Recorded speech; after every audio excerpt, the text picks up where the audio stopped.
बहुत ही शर्मनाक गल है और ये खास करके जदों पॉलिटिक्स इन्नी गंदे लैवल के उत्ते पहुँच चुकी है कि जदों इलैक्शनस का टाइम हुंदा है उदों ये धर्म जात के उत्ते यह जिहियां टिप्पणियां कीतियां जांदियां ने और दंगे फसाद भड़काए जाते हैं और खास करके यूपी दियां इलैक्शनस वास्ते पोलराइजेशन करने वास्ते यह जे मुद्दे चक्के जाते हैं।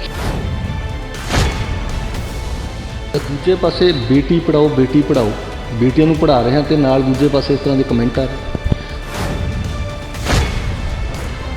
और मैनू माण है मेरे भरा ते अमरदीप ते जिहड़े निहंग सिंह उत्थे गए थे और कंध दे उत्ते लिख के आए थे कि सिख जी मरे नहीं जे उन्हां दीयां भैणां दे नाल या किसी भी धर्म की भैन दे नाल इस तरीके का सलूक किया जाऊगा असीं हमेशा आवाज़ चुकांगे। मैं कोई पोलीटिकल पार्टी नहीं ज्वाइन की और ना ही मेरा किसी पोलीटिकल पार्टी के नाल कोई संबंध है। मैं जिस तरीके दे नाल असीं मोर्चे दे विच पार्टीबाजी तो उत्ते उठ के किसानी झंडे थल्ले गए थे उस तरीके दे नाल राइट नाउ लोकां नूं आपस च यूनिटी बनानी चाहिए, मते पास करने चाहिए।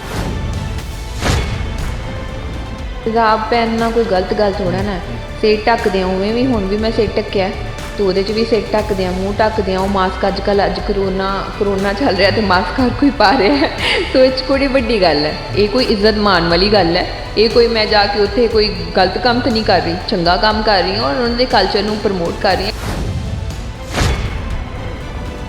बेशक हिंदुस्तान नूं आज़ाद होए साढ़े 75 साल के करीब हो चुके हैं पर अज भी साढ़े इत्थे धर्मां दे विच जिहड़ा देश वंडिया होया सानूं बेशक संविधानक तौर पर हर किसी नूं अधिकार मिले ने कि वो अपनी मर्जी नाल बोलण पहनण ते खाण की आज़ादी आ पर हले भी इस तरह दियां देश दे विच पाबंदियां ने कि तुसीं उत्थे अपने ना मर्जी नाल खा सकदे हो ना मर्जी नाल पहन सकदे हो।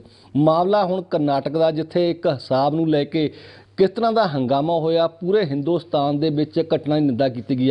वीडियो वायरल हुई ने, फोटो सामने आईयां ने जिस दे विच एक लड़की साहब पै के जान जाती है तो उसके पिछे नौजवान नारे ला रहे हैं जिन्हों लैके हर किसी का मन जिहड़ा बलुंदरिया गया कि साडे देश दे विच कोई अपने धर्म के प्रति जेकर कोई परपक्क आ तो उन्होंने लैके इस तरह के कमेंट किए जाते हैं। मामला बेशक एक जिहड़ा कालज का है भी उत्थे होना चाहिए, इस तरह नहीं होना चाहिए, इन्हूं लैके तरह तरह ਦੀਆਂ ਜਿਹੜੀਆਂ विचार ਜਿਹੜੇ सोशल एक्टिविस्ट ਵੱਲੋਂ आ रहे हैं। पर अज जिस तरह असीं गल कर रहे हैं साडे नाल सोशल एक्टिविस्ट ने सोनिया मान जिन्हां ने खुद एक जिहड़ा बुरका पहन के जिहड़ा इस तरह की जिहड़ा ट्वीट किया तो एक घटना की जिहड़ी निंदा की है। गलबात करें सोनिया मान जी किस तरह देखते हो एक लड़की कल्ली जा रही है एक हिसाब बनया तो उससे नाल पिछे नारे लग रहे हैं की समझते हो कि देश दे विच हो की रहा? बहुत ही शर्मनाक गल है और ये खास करके जदों पॉलिटिक्स इन्नी गंदे लैवल के उत्ते पहुँच चुकी है कि जदों इलैक्शनस का टाइम हुंदा है उदों ये धर्म जात के उत्ते यह जिहियां टिप्पणियां कीतियां जांदियां ने और दंगे फसाद भड़काए जाते हैं और खास करके यूपी दियां इलैक्शनस वास्ते पोलराइजेशन करने वास्ते यह जे मुद्दे चक्के जाते हैं कि सियासत इन्नी गंदे और इन्ना नीवा डिग चुकी है कि जिथे एक अपनी धी भैन दे नाल और उहदे उत्ते उंगली चुकी जाए और किसी के धर्म नूं डिसरिस्पैक्ट किया जाए और किसी के नकाब नूं डिसरिस्पैक्ट किया जाए। ये साडे इंडिया का संविधान नहीं कहता और साडा कॉन्स्टिट्यूशन नहीं कहता बिकॉज असी डेमोक्रेटिक कंट्री दे विच रहने आ जिथे फ्रीडम ऑफ स्पीच और कास्ट क्रीड कलर्स का कोई लेना देना नहीं हुंदा और everybody is equal. But I don't think so it's happening in India right now because इत्थे ते डिक्टेटरशिप ही दिखती है सारे किते। ड्रैस कोड नूं किस तरह देखते हो कि एक जो कालज यूनीवर्सिटी जाने तो उत्थे ड्रैस कोड होना चाहिए, इनू लैके बहस का एक मुद्दा बन गया। बेशक लड़की डरी नहीं बड़ी है एक बहादरी नाल कल्ली लड़की आ सैकड़े के हिसाब के नाल जिहड़े उत्थे नौजवान ने तो आने वाले समय किस तरह देखते हो कि ड्रैस कोड होना चाहिए नहीं होना चाहिए? वेखो ड्रैस कोड होना चाहिए बट ड्रैस कोड दे विच जे कोई इंसान सिर दे उत्ते स्काफ लेना चाहता है या मूँह ढकना चाहता है तो उहदे विच कोई पाबंदी नहीं होनी चाहिए बिकॉज हर एक मज़हब और हर एक धर्म की अपनी एक दायरा हुंदा और रिस्पैक्ट हुंदी आ। जिवें साडे धर्म दे विच बहुत सारियां साडियां बीबियां जिहड़ियां ने वो अमृत छकदियां ने गुरु का नाम लैंदियां ने ते उन्हां ने सिर ते दमाला साहब बन्निया हुंदा आ। सो असीं उन्हां नूं बहुत ही रिस्पैक्टफुल ਨਜ਼ਰ ਦੇ ਨਾਲ ਦੇਖਦੇ ਹਾਂ ਔਰ ਉਹਨਾਂ ਨੂੰ ਅਸੀਂ ਕਦੀ ਵੀ ਇੰਟਰਪਟ ਨਹੀਂ ਕਰਦੇ ਵੀ ਤੁਸੀਂ ਇਹ ਕਿਉਂ ਕੀਤਾ ਹੈ। ਔਰ ਸਕੂਲ ਕਾਲਜਿਸ ਦੇ ਵਿੱਚ ਹੁੰਦਾ ਉਹ ਠੀਕ ਹੈ, ਪਾਰਟਿਕੂਲਰ ਕਲਰ ਕੰਬੀਨੇਸ਼ਨ ਹੁੰਦਾ ਉਹ ਕੀਤਾ ਜਾਵੇ, ਉਹਦੇ ਨਾਲ ਕੋਈ ਫਰਕ ਨਹੀਂ ਪੈਂਦਾ। ਬਟ ਤੁਸੀਂ ਕਿਸੇ ਨੂੰ ਹਿਜਾਬ ਪਹਿਨਣ ਤੋਂ ਜਾਂ ਉਹਨਾਂ ਦੇ ਸਿਰ ਢੱਕਣ ਤੋਂ, ਮੂੰਹ ਢੱਕਣ ਤੋਂ ਨਹੀਂ ਰੋਕ ਸਕਦੇ, ਬਿਕਾਜ਼ ਉਹਨਾਂ ਦੀ ਉਹ ਕਲਚਰ ਔਰ ਉਹਨਾਂ ਦੇ ਰਿਲੀਜਨ ਦੇ ਨਾਲ ਸੰਬੰਧ ਰੱਖਦਾ, ਉਹ ਬਚਪਨ ਤੋਂ ਉਸੇ ਤਰੀਕੇ ਦੇ ਨਾਲ ਵੱਡੇ ਹੋਏ ਨੇ। ਸੋ ਮੈਨੂੰ ਲੱਗਦਾ ਵੀ ਇਹ ਇੱਕ ਬਹੁਤ ਹੀ ਕੱਟਰ ਸੋਚ ਹੈ ਕਿ ਜਿਹੜੀ ਹਿੰਦੂ ਰਾਸ਼ਟਰ ਦੀ ਹੈਗੀ ਹੈ ਔਰ ਇਹਦੇ ਵਿੱਚ ਇਹ ਨਹੀਂ ਹੋਣਾ ਚਾਹੀਦਾ। ਬੇਸਿਕਲੀ ਇਸ ਦਾ ਵਿਰੋਧ, ਕੱਟਰ ਵਿਰੋਧ ਹੋਣਾ ਚਾਹੀਦਾ ਹੈ, ਇਕੁਐਲਿਟੀ ਹੋਣੀ ਚਾਹੀਦੀ ਔਰ ਰਿਸਪੈਕਟ ਹੋਣੀ ਚਾਹੀਦੀ ਹੈ। ਪਰ ਦੂਜੇ ਪਾਸੇ ਬੇਟੀ ਪੜਾਓ ਬੇਟੀ ਪੜਾਓ, ਬੇਟੀਆਂ ਨੂੰ ਪੜ੍ਹਾ ਰਹੇ ਹਾਂ ਤੇ ਨਾਲ ਦੂਜੇ ਪਾਸੇ ਇਸ ਤਰ੍ਹਾਂ ਦੇ ਕਮੈਂਟ ਆ ਰਹੇ। ਗਲਤ ਗੱਲ ਹੈ ਜੀ। ਮੈਂ ਉਹੀ ਗੱਲ ਕਹਿ ਰਹੀ ਹਾਂ ਕਿ ਧੀ ਭਾਵੇਂ ਕੋਈ ਹਿੰਦੂ ਦੀ ਹੋਵੇ, ਮੁਸਲਿਮ ਦੀ ਹੋਵੇ, ਸਿੱਖ ਦੀ ਹੋਵੇ, ਧੀਆਂ ਸਾਰਿਆਂ ਦੀਆਂ ਸਾਂਝੀਆਂ ਹੁੰਦੀਆਂ ਨੇ ਔਰ ਧੀਆਂ ਦੇ ਉੱਤੇ ਇਹ ਜਿਹਾ ਵਾਰ ਨਹੀਂ ਕਰਨਾ ਚਾਹੀਦਾ। ਔਰ ਮੈਂ ਆਪਣੀ ਭੈਣ ਨੂੰ ਇਹੀ ਕਹਿਣਾ ਚਾਹੂੰਗੀ, being a Sikh girl, I am with her and ਮੈਂ ਉਹਨਾਂ ਨੂੰ ਹਮੇਸ਼ਾ ਸਪੋਰਟ ਕਰੂੰਗੀ। ਔਰ ਇਨਫੈਕਟ ਮੈਂ ਜਿੰਨੀਆਂ ਵੀ ਮੇਰੀਆਂ ਮੁਸਲਿਮ ਭੈਣਾਂ ਨੇ ਮੈਂ ਸਾਰਿਆਂ ਨੂੰ ਸਪੋਰਟ ਕਰੂੰਗੀ। ਇਸੇ ਕਰਕੇ ਕੱਲ੍ਹ ਮੈਂ ਹਿਜਾਬ ਪਾ ਕੇ ਫੋਟੋ ਸ਼ੇਅਰ ਕੀਤੀ ਸੀਗੀ ਕਿ ਉਹ ਆਪਣੇ ਆਪ ਨੂੰ ਇਹ ਨਾ ਸੋਚਣ ਕਿ ਉਹ ਇਕੱਲੇ ਨੇ ਔਰ ਇਹ ਨਾ ਸੋਚਣ ਕਿ ਉਹ ਮਿਨੋਰਿਟੀ ਦੇ ਉੱਤੇ ਹਮੇਸ਼ਾ ਗਵਰਨਮੈਂਟ ਵਾਰ ਕਰਦੀ ਹੈ ਕਿ ਉਹਨਾਂ ਦੀ ਘੱਟ ਗਿਣਤੀ ਹੈ। ਅਸੀਂ, ਸਾਡੀ ਪੂਰੀ ਸਿੱਖ ਕੌਮ ਤੁਹਾਡੇ ਨਾਲ ਖੜੀ ਹੈ, ਸਾਡੀਆਂ ਸਿੱਖ ਬੀਬੀਆਂ ਸਾਰੀਆਂ ਤੁਹਾਡੇ ਨਾਲ ਖੜੀਆਂ ਨੇ ਔਰ ਤੁਹਾਡੀ ਸੁਰੱਖਿਆ ਵਾਸਤੇ ਕਦੀ ਵੀ ਸਿਕਿਉਰਿਟੀ ਪਰਪਸ ਦੇ ਉੱਤੇ ਕਦੀ ਕੁਐਸਚਨ ਨਹੀਂ ਆ ਸਕਦਾ। ਜਿੱਥੇ ਕਿਤੇ ਤੁਹਾਨੂੰ ਕਿਸੇ ਵੀ ਚੀਜ਼ ਦਾ ਸਾਹਮਣਾ ਕਰਨਾ ਪਊਗਾ, ਮੈਂ ਸੋਨੀਆ ਮਾਨ ਹਮੇਸ਼ਾ ਤੁਹਾਡੇ ਅੱਗੇ ਖੜੀ ਰਹੂੰਗੀ, ਕਿਉਂਕਿ ਸਾਡੇ ਗੁਰੂ ਸਾਹਿਬ ਨੇ, ਸਾਡੀ ਗੁਰੂ ਗ੍ਰੰਥ ਸਾਹਿਬ ਨੇ ਇਹੀ ਸਿਖਾਇਆ ਹੈ ਕਿ ਦੂਜਿਆਂ ਦੇ ਧਰਮਾਂ ਦੀ ਰਿਸਪੈਕਟ ਕਰਨੀ ਔਰ ਦੂਜਿਆਂ ਦੀਆਂ ਬੇਟੀਆਂ ਦੀ ਇੱਜ਼ਤ ਦੀ ਸੁਰੱਖਿਆ ਕਰਨੀ। ਕਿਸ ਤਰ੍ਹਾਂ ਦੇਖਦੇ ਹੋ ਇੱਕ ਔਰਤ ਹੋਣ ਦੇ ਨਾਤੇ, ਇੱਕ ਬੇਟੀ ਹੋਣ ਦੇ ਨਾਤੇ, ਬੱਚੀਆਂ ਨਾਲ ਬਲਾਤਕਾਰ, ਦਿੱਲੀ ਵਿੱਚ ਦਰਿੰਦਗੀ ਨਾਲ ਇੱਕ ਲੜਕੀ ਨਾਲ ਜਿਹੜਾ ਬਲਾਤਕਾਰ ਹੋਇਆ, ਤੇ ਕੀ ਦੇਖਦੇ ਹੋ ਕਿਸ ਤਰ੍ਹਾਂ ਸਮਾਜ ਜਾ ਕਿੱਥੇ ਰਿਹਾ? ਵੇਖੋ ਜੀ, ਬਹੁਤ ਗਲਤ ਬੰਨੇ ਜਾ ਰਿਹਾ ਹੈ ਔਰ ਜਿਹੜੀ ਸਾਡੀ ਭੈਣ ਦੇ ਨਾਲ ਬਹੁਤ ਗੰਦਾ ਸਲੂਕ ਕੀਤਾ ਗਿਆ ਸੀਗਾ ਦਿੱਲੀ ਦੇ ਵਿੱਚ, ਉਹਦੇ ਵਾਸਤੇ ਵੀ ਅਸੀਂ ਸੋਸ਼ਲ ਮੀਡੀਆ ਦੇ ਉੱਤੇ ਮੈਂ ਪੋਸਟ ਕੀਤਾ ਸੀਗਾ। ਔਰ ਮੈਨੂੰ ਮਾਣ ਹੈ ਮੇਰੇ ਭਰਾ ਤੇ ਅਮਰਦੀਪ ਤੇ, ਜਿਹੜੇ ਨਿਹੰਗ ਸਿੰਘ ਉੱਥੇ ਗਏ ਸੀਗੇ ਔਰ ਕੰਧ ਦੇ ਉੱਤੇ ਲਿਖ ਕੇ ਆਏ ਸੀਗੇ ਕਿ ਸਿੱਖ ਹਜੇ ਮਰੇ ਨਹੀਂ, ਜੇ ਉਹਨਾਂ ਦੀਆਂ ਭੈਣਾਂ ਦੇ ਨਾਲ ਜਾਂ ਕਿਸੇ ਵੀ ਧਰਮ ਦੀ ਭੈਣ ਦੇ ਨਾਲ ਇਸ ਤਰੀਕੇ ਦਾ ਸਲੂਕ ਕੀਤਾ ਜਾਊਗਾ ਅਸੀਂ ਹਮੇਸ਼ਾ ਆਵਾਜ਼ ਚੁੱਕਾਂਗੇ। ਔਰ ਕਿੰਨੀ ਸ਼ਰਮਨਾਕ ਗੱਲ ਹੈ ਦਿੱਲੀ ਗਵਰਨਮੈਂਟ ਦੇ ਉੱਤੇ ਜਿਹੜਾ ਉਹਨਾਂ ਦੇ ਉੱਤੇ ਉਹਨਾਂ ਨੇ ਪਰਚਾ ਕਰ ਦਿੱਤਾ। ਔਰ ਮੈਂ ਦੱਸਣਾ ਚਾਹੁੰਦੀ ਹਾਂ ਕਿ ਉਹ ਸਰਦਾਰ ਸਿਮਰਨਜੀਤ ਸਿੰਘ ਮਾਨ ਦੀ ਪਾਰਟੀ ਦੇ ਵਿੱਚੋਂ ਸੀਗੇ। ਔਰ ਮੈਂ ਇਹ ਵੀ ਦੱਸਣਾ ਚਾਹੁੰਦੀ ਹਾਂ ਕਿ ਉਹ ਅਮਰਦੀਪ ਜੀ ਪਹਿਲੋਂ ਉਹ ਮੁਸਲਿਮ ਸੀਗੇ ਔਰ ਉਹ ਫਿਰ ਉਹਨਾਂ ਨੇ ਬਾਅਦ ਦੇ ਵਿੱਚ ਸਿੰਘ ਸੱਜੇ ਨੇ। ਔਰ ਤੁਸੀਂ ਇਹ ਸੋਚੋ ਵੀ ਸਾਡੇ ਵਿੱਚ ਆਪਸ 'ਚ ਕਿੰਨਾ ਜ਼ਿਆਦਾ ਪਿਆਰ ਆ ਔਰ ਇੱਕ ਭਾਈਚਾਰਾ ਆ। ਔਰ ਮੈਨੂੰ ਇਹ ਲੱਗਦਾ ਵੀ ਕੱਲ੍ਹ ਨੂੰ ਭਾਵੇਂ ਉਹ ਕਿਸੇ ਵੀ ਧਰਮ, ਭਾਵੇਂ ਹਿੰਦੂ, ਕਿਤੇ ਵੀ ਕਿਸੇ ਵੀ ਭੈਣ ਦੇ ਨਾਲ ਕਿਸੇ ਵੀ ਤਰੀਕੇ ਦਾ ਅਤਿਆਚਾਰ ਹੋਊਗਾ, ਅਸੀਂ ਹਮੇਸ਼ਾ ਅੱਗੇ ਆ ਕੇ ਉਹਨਾਂ ਦੀ ਸਪੋਰਟ ਕਰਾਂਗੇ ਔਰ ਉਹਨਾਂ ਵਾਸਤੇ ਆਵਾਜ਼ ਬਣਾਂਗੇ। ਅੱਛਾ, ਤੁਸੀਂ ਪੰਜਾਬ ਦੇ ਵਿੱਚ ਚੋਣ ਦਾ ਮਾਹੌਲ ਆ, ਪ੍ਰਚਾਰ ਕਰ ਰਹੇ ਹੋ, ਤੁਸੀਂ ਇੱਕ ਪਾਰਟੀ ਦੇ ਨਾਲ ਸ਼ਾਮਲ ਹੋ ਗਏ, ਕਿਉਂਕਿ ਅਕਾਲੀ ਦਲ ਦੇ ਵਿੱਚ ਵੀ ਤੁਹਾਨੂੰ ਜਿਹੜਾ ਮੋਹਾਲੀ ਤੋਂ ਟਿਕਟ ਦਾ ਪਹਿਲਾਂ ਦਾਅਵੇਦਾਰ ਕਿਹਾ ਗਿਆ ਸੀਗਾ ਤੇ ਉਸ ਤੋਂ ਬਾਅਦ ਤੁਸੀਂ ਜਿਹੜਾ ਨਾਂ ਕਹਿੰਦੇ ਵੀ ਨਹੀਂ ਮੈਂ ਹੈ ਨਹੀਂ ਦਾਅਵੇਦਾਰ। ਕਿਸ ਤਰ੍ਹਾਂ ਦੇਖਦੇ ਹੋ ਜਿਹੜਾ ਹੁਣ ਤੁਸੀਂ ਜਿਹੜਾ ਪ੍ਰਚਾਰ ਕਰ ਰਹੇ ਹੋ, ਕੋਈ ਪਾਰਟੀ ਸ਼ਾਮਲ ਹੋ ਗਏ ਜਾਂ ਸਿਰਫ ਚੁਣਿੰਦਾ ਲੋਕ ਜਿਹੜੇ ਚੰਗੇ ਲੋਕਾਂ ਲਈ ਜਿਹੜਾ ਪ੍ਰਚਾਰ ਕਰ ਰਹੇ ਹੋ? ਵੇਖੋ ਜੀ, ਮੇਰੀ ਇਹ ਥਿੰਕਿੰਗ ਹੈ ਕਿ ਪੰਜੇ ਉਂਗਲਾਂ ਇੱਕ ਬਰਾਬਰ ਨਹੀਂ ਹੁੰਦੀਆਂ ਔਰ ਸਾਰੇ ਹਰ ਇੱਕ ਪਾਰਟੀ ਦੇ ਵਿੱਚ ਸਾਰੇ ਸਹੀ ਨਹੀਂ ਹੁੰਦੇ ਔਰ ਸਾਰੇ ਗਲਤ ਨਹੀਂ ਹੁੰਦੇ। ਸੋ ਮੈਨੂੰ ਇਹ ਲੱਗਦਾ ਹੈ ਕਿ ਆਪਾਂ ਨੂੰ 117 ਮੈਂਬਰ ਉਹੋ ਜਿਹੇ ਚਾਹੀਦੇ ਨੇ ਜਿਹੜੇ ਚੰਗੇ ਹੋਣ, ਜਿਨ੍ਹਾਂ ਦੇ ਚੰਗੇ ਕਿਰਦਾਰ ਹੋਣ, ਤਾਂ ਕਿ ਉਹ ਵਿਧਾਨ ਸਭਾ ਦੇ ਵਿੱਚ ਜਾ ਕੇ ਸਾਡੇ ਪੰਜਾਬ ਦੇ ਮੁੱਦਿਆਂ ਦੀ ਗੱਲ ਚੁੱਕ ਸਕਣ ਔਰ ਕਰ ਸਕਣ।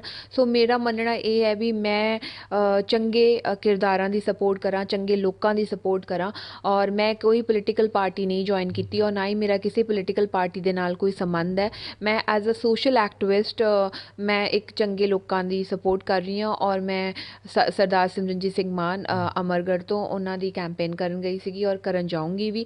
ਔਰ ਮੈਂ ਦਿੜਵੇ ਤੋਂ ਗੁਲਜ਼ਾਰੀ ਮੋਨਕ ਭਾਜੀ ਕਬੱਡੀ ਪਲੇਅਰ, ਜਿਹੜੇ ਕਿ ਇੱਕ ਬਹੁਤ ਹੀ ਸਾਧਾਰਨ ਪਰਿਵਾਰ ਤੋਂ ਮਿਹਨਤ ਕਰਕੇ ਉੱਠੇ ਨੇ ਔਰ ਮੈਂ ਉਹਨਾਂ ਨੂੰ 1 ਸਾਲ ਉਹਨਾਂ ਨੇ ਸਾਡੇ ਨਾਲ ਟਿਕਰੀ ਬਾਰਡਰ 'ਤੇ ਸੰਘਰਸ਼ ਦੇ ਵਿੱਚ ਪਾਰਟਿਸਿਪੇਟ ਕੀਤਾ ਸੀਗਾ। ਸੋ ਇਸ ਕਰਕੇ ਮੈਂ ਉਹਨਾਂ ਨੂੰ ਪਰਸਨਲੀ ਜਾਣਦੀ ਹਾਂ। ਸੋ ਮੈਂ ਜਿਨ੍ਹਾਂ ਨੂੰ ਪਰਸਨਲੀ ਜਾਣਦੀ ਹਾਂ, ਜਿਨ੍ਹਾਂ ਦੇ ਕਿਰਦਾਰਾਂ ਬਾਰੇ ਮੈਨੂੰ ਪਤਾ ਹੈ, ਮੈਂ ਉਹਨਾਂ ਲੋਕਾਂ ਦੀ ਹੀ ਸਪੋਰਟ ਕਰ ਸਕਦੀ ਹਾਂ।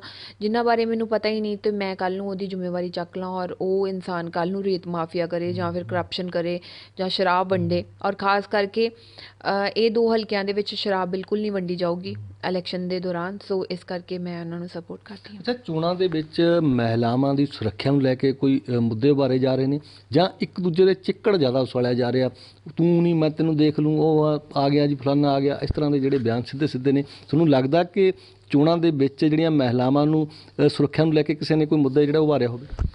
ਵੇਖੋ ਜੀ, ਚੋਣਾਂ ਦੇ ਵਿੱਚ ਹਰ ਕੋਈ ਆਪਣੀ ਜ਼ਿੰਮੇਵਾਰੀ ਚੱਕੇ ਬੇਸਿਕਲੀ, ਤੇ ਮੈਨੂੰ ਇਹ ਲੱਗਦਾ ਹੈ। ਔਰ ਦੂਜੀ ਗੱਲ, ਕਿਸੇ ਦੂਜੇ ਦੇ ਚਿੱਕੜ ਨਹੀਂ ਉਛਾਲਣਾ ਚਾਹੀਦਾ।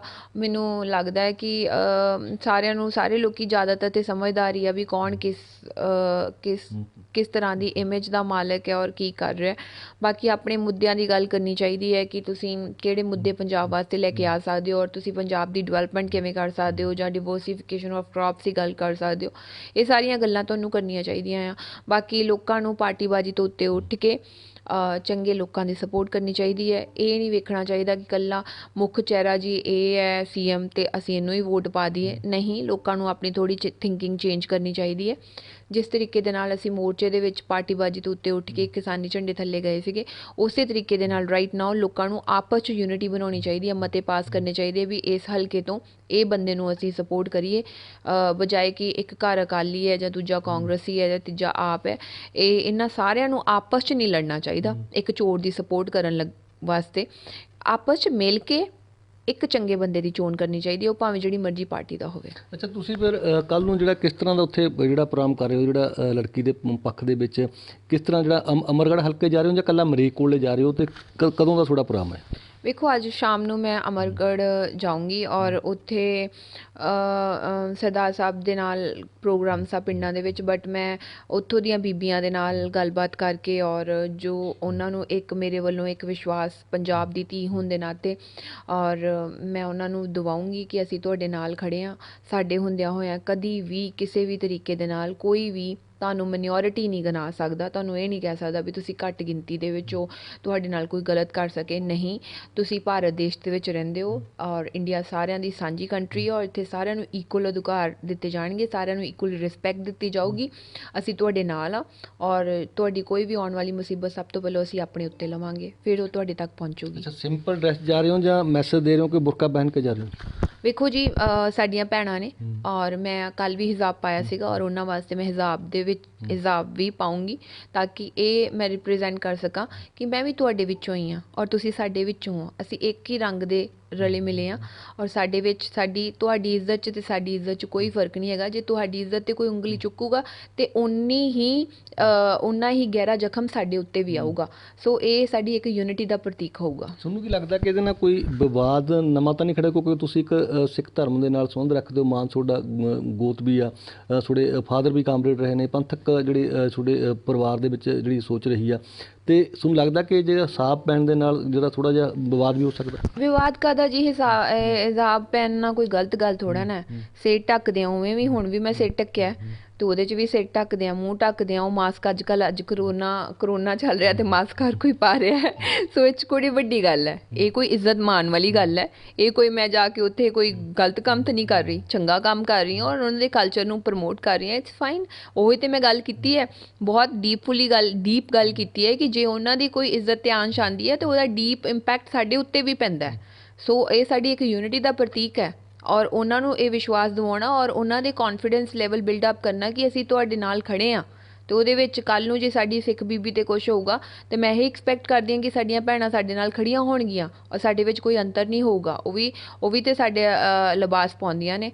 It's really fine, I think so ਕਿ ਇਹ 'ਚ ਕੋਈ ਬੁਰੀ ਗੱਲ ਨਹੀਂ। ਸਰਬਜਿਕ ਜੀਵਨ ਦੇ ਵਿੱਚ ਧਰਮ ਨਹੀਂ ਆਉਣਾ ਚਾਹੀਦਾ ਆੜੇ? ਕਿਹਦੇ ਵਿੱਚ? ਸਰਬਜਿਤ ਆਪਣੇ ਮਤਲਬ ਜੀਵਨ ਦੇ ਵਿੱਚ ਕੋਈ ਧਰਮ ਨੂੰ ਆਪਾਂ ਜ਼ਰੂਰੀ ਮੁੱਦਾ ਨਹੀਂ ਬਣਾਉਣਾ ਚਾਹੀਦਾ? ਮਤਲਬ ਵੇਖੋ ਜੀ, ਧਰਮ ਦੇ ਨਾਂ 'ਤੇ ਉੱਤੇ ਦੰਗੇ ਫਸਾਦ ਨਹੀਂ ਕਰਨੇ ਚਾਹੀਦੇ। ਧਰਮ ਦੀ ਰਿਸਪੈਕਟ ਕਰਨੀ ਚਾਹੀਦੀ ਹੈ, ਧਰਮ ਦੇ ਉੱਤੇ ਚੱਲਣਾ ਚਾਹੀਦਾ ਹੈ। ਜਿਹੜੇ ਧਰਮ ਦੇ ਵਿੱਚ ਤੁਸੀਂ ਪੈਦਾ ਹੋਏ ਹੋ, ਤੁਹਾਨੂੰ ਗੁਰੂ ਸਾਹਿਬ ਨੇ ਉਹ 'ਚ ਭੇਜਿਆ, ਤੁਹਾਨੂੰ ਉਸ ਧਰਮ ਦੀ ਹਦਾਇਤਾਂ ਦੇ ਵਿੱਚ ਰਹਿਣਾ ਚਾਹੀਦਾ ਹੈ, ਉਹਦਾ ਮਾਨ ਸਤਿਕਾਰ ਕਰਨਾ ਚਾਹੀਦਾ ਹੈ। ਔਰ ਦੂਜਿਆਂ ਦੇ ਧਰਮ, ਸਾਡਾ ਧਰਮ ਵੀ ਇਹੀ ਸਿਖਾਉਂਦਾ ਕਿ ਦੂਜਿਆਂ ਦੇ ਧਰਮ ਦੀ ਰਿਸਪੈਕਟ ਕਰੋ, ਇੱਜ਼ਤ ਮਾਨ ਕਰੋ, ਮੰਦੇ ਔਰ ਗੰਦੇ ਬੋਲ ਆਪਣੇ ਮੂੰਹ ਨਾ ਕੱਢੋ ਕਿਸੇ ਵਾਸਤੇ ਵੀ। ਠੀਕ ਆ, ਬਿਲਕੁਲ ਤੁਸੀਂ ਸੁਣਿਆ ਕਿ ਸੋਨੀਆ ਮਾਨ ਜਿਨ੍ਹਾਂ ਵੱਲੋਂ ਉਸ ਲੜਕੀ ਦੇ ਪੱਖ ਦੇ ਵਿੱਚ ਜਿਹੜਾ ਅਮਰਗੜ੍ਹ ਮਰੇਕੋਲਾ ਦੇ ਵਿੱਚ ਆਵਾਜ਼ ਜਿਹੜੀ ਆ ਬੁਲੰਦ ਕਰਨ ਦੀ ਗੱਲ ਕੀਤੀ ਜਾ ਰਹੀ ਹੈ ਤੇ ਉੱਥੇ ਜ਼ਰੂਰ ਜਿਹੜਾ ਇੱਕ ਪਾਰਟੀ ਦੇ ਪੱਖ ਦੇ ਵਿੱਚ ਪ੍ਰਚਾਰ ਕਰ ਰਹੇ ਨੇ। ਕਹਿੰਦੇ ਮੈਂ ਕਿਰਦਾਰ ਦੇਖ ਕੇ ਜਿਹੜਾ ਲੋਕਾਂ ਦੇ ਪੱਖ ਦੇ ਵਿੱਚ ਜਿਹੜੇ ਚੰਗੇ ਉਮੀਦਵਾਰ ਨੇ ਉਹਨਾਂ ਲਈ ਜਿਹੜੀਆਂ ਪ੍ਰਚਾਰ ਕਰ ਰਹੀਆਂ, ਕਿਸੇ ਪਾਰਟੀ ਦੇ ਵਿੱਚ ਉਹ ਸ਼ਾਮਲ ਨਹੀਂ ਹੋਏ, ਪਰ ਉਹ ਕਹਿੰਦੇ ਧਰਮ ਨੂੰ ਜਿਹੜਾ ਸਰਬਜੀਤ ਜੀਵਨ ਦੇ ਵਿੱਚ ਆੜੇ ਨਹੀਂ ਆਉਣਾ ਚਾਹੀਦਾ। ਲੋਕਾਂ ਨੂੰ ਜਿਸ ਤਰ੍ਹਾਂ ਧਰਮ ਆ ਉਹਨੂੰ ਉਸ ਸੁਧਾਰ ਨਾਲ ਜੀਣਾ ਚਾਹੀਦਾ, ਕਿਉਂਕਿ ਕਿਸੇ ਦੇ ਧਰਮ ਦੇ ਖਿਲਾਫ ਜੇਕਰ ਬੋਲेंगे ਤਾਂ ਪੰਜਾਬ ਜਾਂ ਦੇਸ਼ ਦੇ ਹਾਲਾਤ ਜ਼ਰੂਰ ਇੱਕ ਵਾਰ ਖਰਾਬ ਹੋਣਗੇ। ਪਰ ਜਿਸ ਤਰ੍ਹਾਂ ਅੱਜ ਉਸ ਮੁਸਲਿਮ ਲੜਕੀ ਦੀ ਸਪੋਰਟ ਦੇ ਵਿੱਚ ਹਰ ਧਰਮ ਦੇ ਲੋਕਾਂ ਵੱਲੋਂ ਆਵਾਜ਼ ਬੁਲੰਦ ਕੀਤੀ ਜਾ ਰਹੀ ਆ, ਉਹਨੂੰ ਲੈ ਕੇ ਜ਼ਰੂਰ ਆਉਣ ਵਾਲੇ ਸਮੇਂ ਦੇ ਵਿੱਚ ਲੋਕ ਜਾਗਰੂਕ ਹੋਣਗੇ, ਆਪਣੀ ਬੇਟੀਆਂ ਨੂੰ ਜਿਹੜਾ ਉਸੇ ਤਰ੍ਹਾਂ ਜਿਹੜਾ ਆਵਾਜ਼ ਬੁਲੰਦ ਕਰਨ ਲਈ ਅੱਗੇ ਕਰਨਗੇ। ਕਿਉਂਕਿ ਸੋਨੀਆ ਮਾਨ ਜਿਸ ਤਰ੍ਹਾਂ ਸੋਸ਼ਲ ਐਕਟਿਵਿਸਟ ਨੇ ਲਗਾਤਾਰ ਜਿਹੜੀ ਆ ਲੋਕਾਂ ਦੀ ਆਵਾਜ਼ ਬਣ ਕੇ ਜਿਹੜੇ ਅੱਗੇ ਆਉਂਦੇ ਰਹੇ ਨੇ, ਪਰ ਫਿਲਹਾਲ ਕੱਲ੍ਹ ਨੂੰ ਉਸ ਲੜਕੀ ਦੇ ਪੱਖ ਦੇ ਵਿੱਚ ਜਿਹੜਾ ਮਰੇਕੋਲਾ ਦੇ ਵਿੱਚ ਇੱਕ ਵੱਡਾ ਜਿਹੜਾ ਮਾਰਚ ਕੱਢਿਆ ਤਾਂ ਕਿ ਇਸ ਤਰ੍ਹਾਂ ਦੀ ਜਿਹੜੀ ਆ ਘਟਨਾ ਦੁਬਾਰਾ ਨਾ ਹੋਵੇ। ਕਿਉਂਕਿ ਸਰਵ ਜੀਵਨ ਦੇ ਵਿੱਚ ਵੈਸੇ ਤਾਂ ਧਰਮ ਦੀ ਕੋਈ ਜ਼ਰੂਰਤ ਨਹੀਂ ਹੁੰਦੀ, ਕਿਉਂਕਿ ਇੱਥੇ ਹਰ ਕਿਸੇ ਨੂੰ ਹਿਸਾਬ ਜਾਂ ਬੁਰਕਾ ਪਹਿਨਣ ਦੀ ਆਜ਼ਾਦੀ ਆ। ਕੋਈ ਦਮਾਲਾ ਵੀ ਸਜਾਉਂਦਾ ਹੈ ਤੇ ਨਾਲ ਸਾਡੇ ਸਿੱਖ ਧਰਮ ਦੇ ਵਿੱਚ ਪਗੜੀ ਸਜਾਈ ਜਾਂਦੀ ਆ, ਤੇ ਇਸੇ ਤਰ੍ਹਾਂ ਬਹੁਤ ਸਾਰੇ ਲੋਕ ਨੇ ਭਗਵਾ ਵੀ ਪਹਿਨਦੇ ਨੇ, ਉਹਨਾਂ ਤੇ ਕਿਸੇ ਨੇ ਕਦੇ ਕੋਈ ਜਿਹੜਾ ਸਵਾਲ ਨਹੀਂ ਉਠਾਏ। ਤੇ ਇਸ ਲਈ ਹਰ ਕਿਸੇ ਨੂੰ ਆਪਣੇ ਧਰਮ ਦੇ ਵਿੱਚ ਖਾਣ ਪਹਿਨਣ ਦੀ ਜਿਹੜੀ ਆ ਪੂਰੀ ਆਜ਼ਾਦੀ ਆ, ਤੇ ਇਸ ਤਰ੍ਹਾਂ ਦੀ ਜਿਹੜੀ ਆ ਘਟਨਾਕ੍ਰਮ ਦੀ ਜਿਹੜੀ ਆ ਜਿੰਨੀ ਵੀ ਨਿੰਦਾ ਕੀਤੀ ਜਾਵੇ ਉਨੀ ਥੋੜ੍ਹੀ ਆ। ਤੁਸੀਂ ਵੀ ਆਪਣਾ ਕਮੈਂਟ ਕਰਕੇ ਜ਼ਰੂਰ ਦੱਸਿਓ ਕਿ ਇਸ ਘਟਨਾ ਦੇ ਨਾਲ ਤੁਹਾਡੇ ਕਿੰਨੇ ਕੁ ਹਿੱਦਰੇ ਬਲੂੰਦਰੇ ਗਏ ਨੇ। ਮੋਹਾਲੀ ਤੋਂ ਗੁਰਦੀਪ ਬੈਨੀਪਾਲ, ਡੇਲੀ ਪੋਸਟ ਪੰਜਾਬੀ।